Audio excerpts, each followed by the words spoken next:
नमस्कार मंडळी. तर बघा हे काय हो का, किती छान आले आहे. ईडलिंबू आहे, ईडलिंबू किती लागले हो का.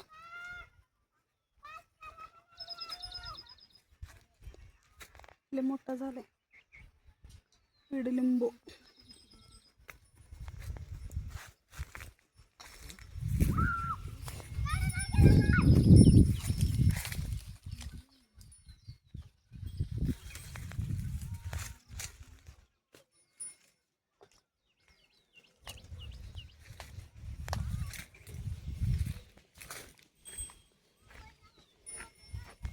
काही जांभळीचं झाड कसलं आले.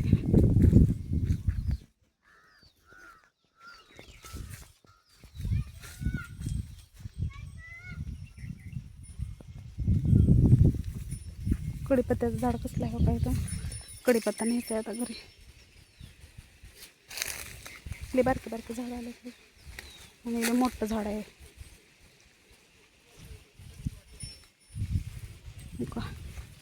कोरोनामध्ये आम्ही इथं राहायला आलतो ह्याच्यात कोट्यात. घरी जात नव्हतं, शेतातच होतं राहायला. कडीपत्ता लाव का बी किती छान लागले. कसलं भारी कडीपत्ता आहे, ताजा ताजा. रोज आणतात मामा, थोडा एवढीच आणतात, पण 2च पानं फ्रेश. तर आता मी लागलो मी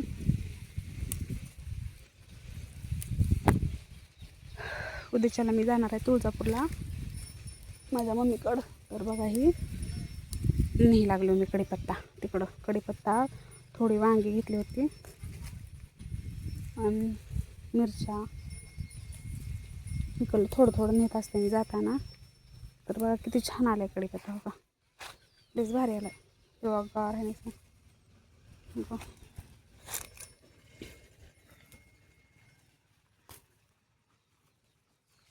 गावरान आहे, वास पण छान येते ह्याचा.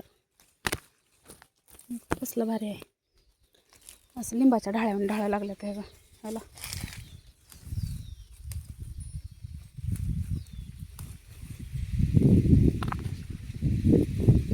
हिरवागार आला नुसतं.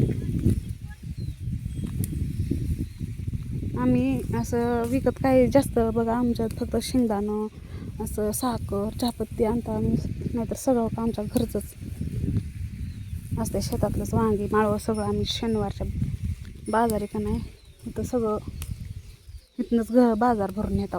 सगळा लोकांचा बाजार येते, आमच्या शेतातनं बाजार घरी जाते. आणि साहेब विकायला पण नाही येतं थोडं थोडं सगळं. आता हे हिरव्या मिरच्याला कसं भाव जास्त नाही, त्याच्यामुळं आम्ही हिरव्या मिरच्या वाळवून विकायला लागला 250 रुपये किलो. तर बघा आता 20-30 किलो मिरच्या विकले ते 250 रुपये किलोनं. तर माझ्या छोटीशी माझी भाची आहे, तिला असं कडीपत्ता टाकलेला वरून लय आवडते.